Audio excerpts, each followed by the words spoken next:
I'm just going to show you one of the first set of drawings. This was called Passengers on the Bus, and it was a sort of visual tool to help to check in with members of the audience who attended those workshops to see how they feel. So if you zoom in, you can see, someone might feel left behind, someone might feel shouted at, someone might feel sad, someone might be happy, angry, asleep, feel like they've been thrown under the bus or on a bumpy ride. One of the first drawings we did for this project was the Bakongo worldview, and we had to illustrate the main tenets of this kind of worldview. And it comes from the 15th century Bakongo people who lived in Central Africa, and their way of life was guided by a worldview that looks at life in a sort of cyclical basis. So we looked at the times of the day, the stages of life, conception, childhood, adulthood, death, as well as the spiritual world and realm of the ancestors, as well as the lived world. And what happened to that worldview, it was essentially shattered through colonization. And we're coming back now full circle in society where we're concerned about the fate of our planet, back to this type of approach where we consider nature as part of our lives.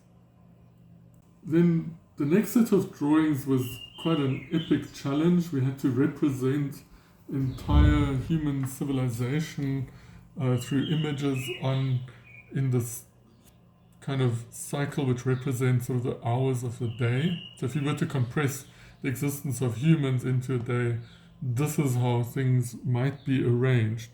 So it comes from early agrarian society, the various monuments, the migrations through Africa, the sort of advent of Western philosophy, back through colonization, slavery, recent Western thought, and industrialization.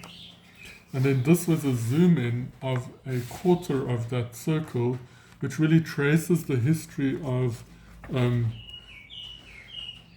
of the roots of colonial thinking and philosophies, which were rooted in the Greek philosophers and the idea of a demiurge that was like a creator of the universe, and a very linear approach to understanding life and how that evolved into sort of contemporary systems of thinking.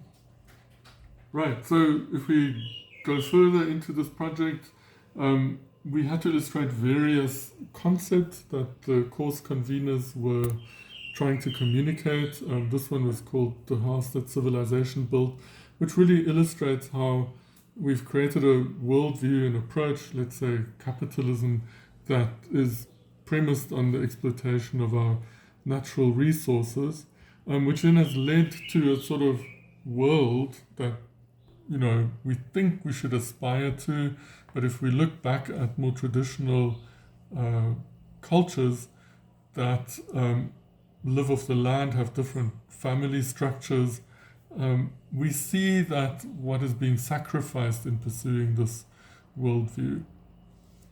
And then this one was one of the course conveners just said she would love an image like this, and she described it to us. That's what it is.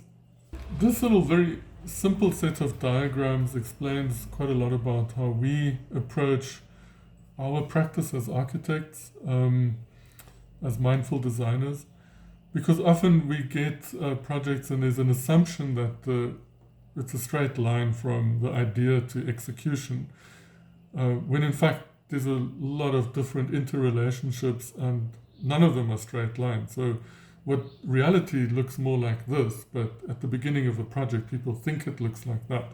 So we've created a process that just guides people through that complexity without sacrificing it. And this is also an illustration of how we might represent history as a simple linear thing when in fact it's actually so interrelated to so many different events that took place. Then to conclude with, this is a quick diagram to just explain sort of the big ideas that have governed our recent history, global history, and the big powers, so money, politics, war, and sort of quite a crude way of fixing things and delivering, let's say, development aid.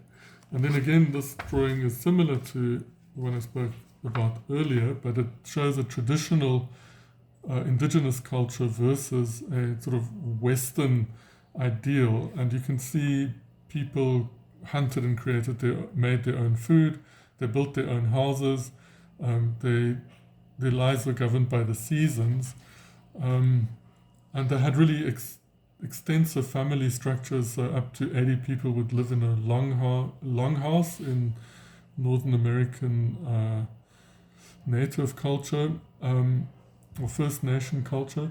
And on the Western side, we buy our frozen chicken, we can buy any food from anywhere in the world. People who fall outside of the sort of societal norms are often homeless and not cared for. There's the nuclear family, they buy a house instead of building it. And then you go to university in order to work in the system. So it's a very different way, and there's no way of saying this is better or that, but our future should really rely on taking what works here and combining them into new, not really new, but more sensible ways of living.